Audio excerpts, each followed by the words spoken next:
This is the new BYD Seal, and it's one of the most anticipated new models to go on sale this year. There's a lot being said about BYD, but there's also been a lot said about this new Seal. It is of course the follow-up to the Atto 3 and the Dolphin as well. It's a Tesla Model 3 rivaling saloon car, and I would say it's BYD's most exciting and best looking model to actually arrive here thus far. So a lot of interest in this new Seal. It goes on sale price for about €44,000 for the rear wheel drive design model. So that's slap bang in a really hot part of the market for electric vehicles. You've got Tesla Model 3, you've got Polestar 2 as well. Now this is the all-wheel drive Excellence model, goes on sale for about €50,000. It's a lot of money, so in this video I'm going to take a look around, take it for a drive and see is it worth the hype.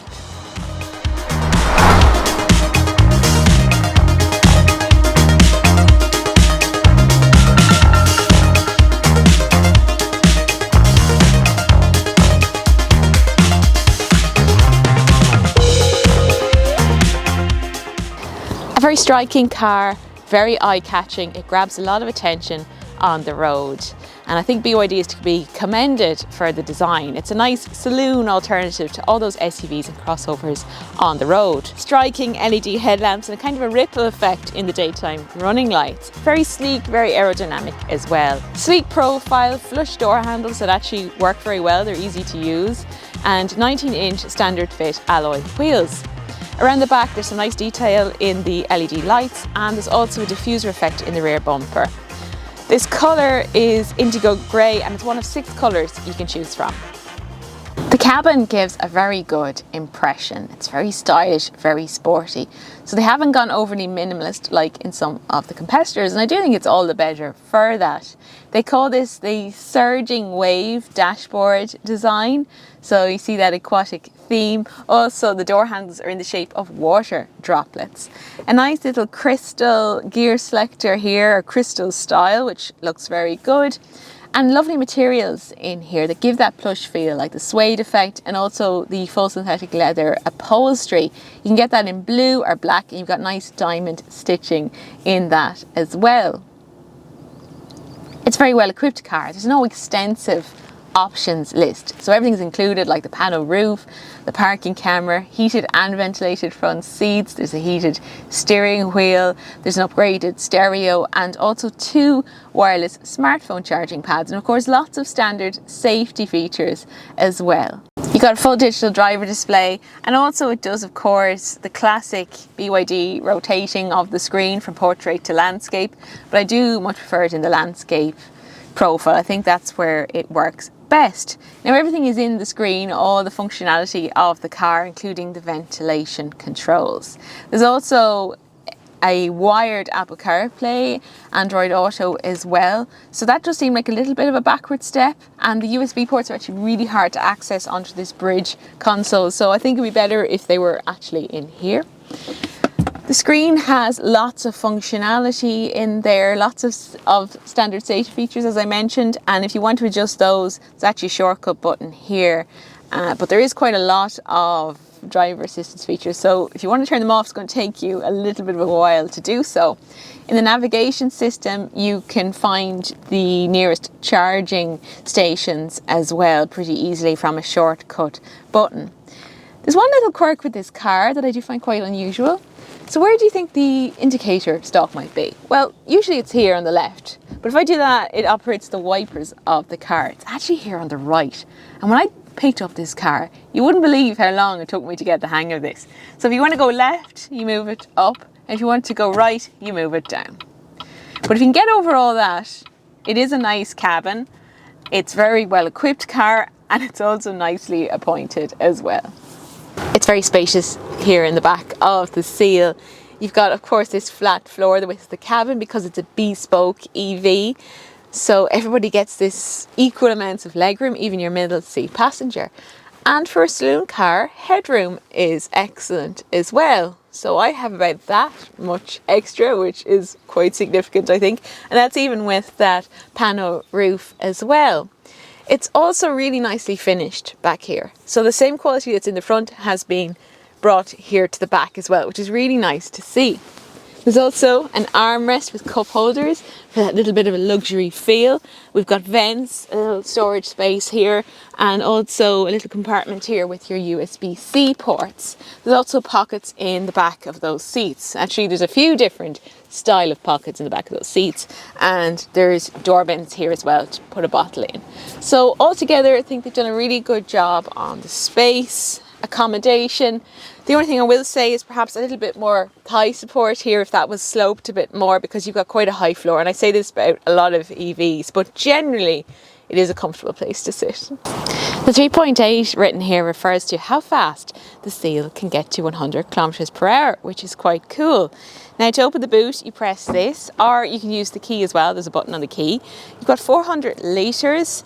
So it's a good space really on paper, but because it's a saloon, you've got, of course, the narrow aperture, so you're going to have to root around a bit to get things out of there, but it is a good size.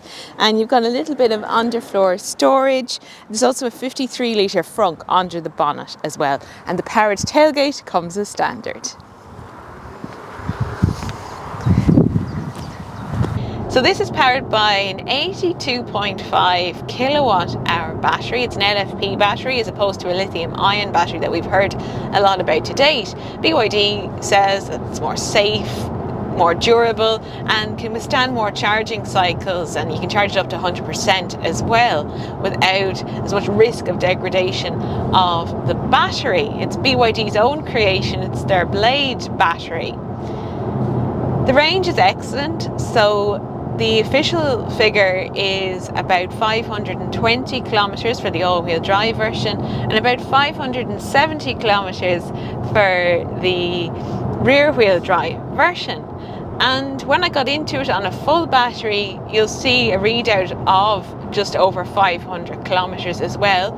And my efficiency has been, I've seen at about 17 kilowatt hours per 100 kilometres. So that would be up to about 485 kilometres on a full tank of electricity. So it is very, very good. It can definitely go the distance. And when it comes to charging, you've got an 11 kilowatt onboard AC, and there's also DC fast charging up to 150 kilowatt. And I have fast charged it a few times. There's no nasty surprises.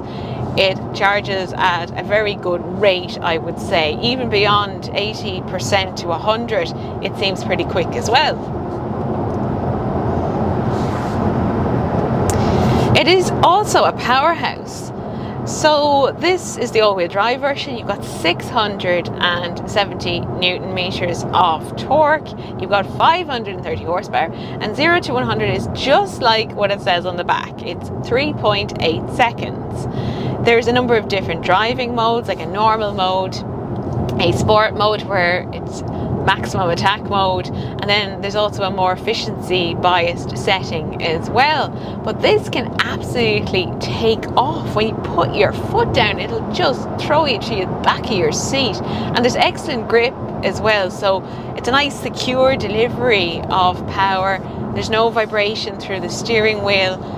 It's glued to the road as well, so I really like that about it.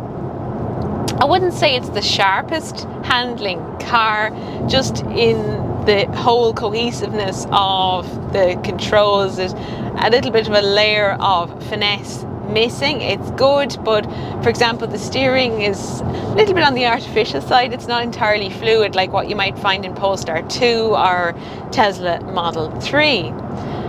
It is very good at refinement. So you've got laminated glass here in these front windows, so there's not too much road noise, because I have driven a few road noisy EVs recently, and I wasn't a huge fan of that. So I think that's very impressive. Comfort wise is a bit of a mixed bag, so definitely feels quite firm on the road. It's not entirely pillowy kind of ride, but that's okay on this kind of smooth tarmac. In town it can feel a little rough over those joints and kind of lumps and bumps you'll find in the tarmac. I think it's Irish rural roads that probably give it its biggest challenge, and it can be quite a mixed drive, so a little bit noisy over some of the rougher surfaces, particularly the rear suspension seems to thud a bit. So I don't think it's perfect in terms of the suspension setup, even though it is independent suspension, and this one also has uprated dampers as well, but I think it's lacking a teeny bit of sophistication, but it's fine on this smooth tarmac. As I said, exceptionally refined. Heat pump comes as standard. There is kind of 2 settings for regenerative braking, but there's no paddles here, and it's not a hugely powerful kind of regen effect either, so that I think could be a little bit better. So that's all from the cabin of the BYD Seal. You can read more over on changinglanes.ie, and I left a link in the description below the video. So thanks for watching, and I'll see you soon.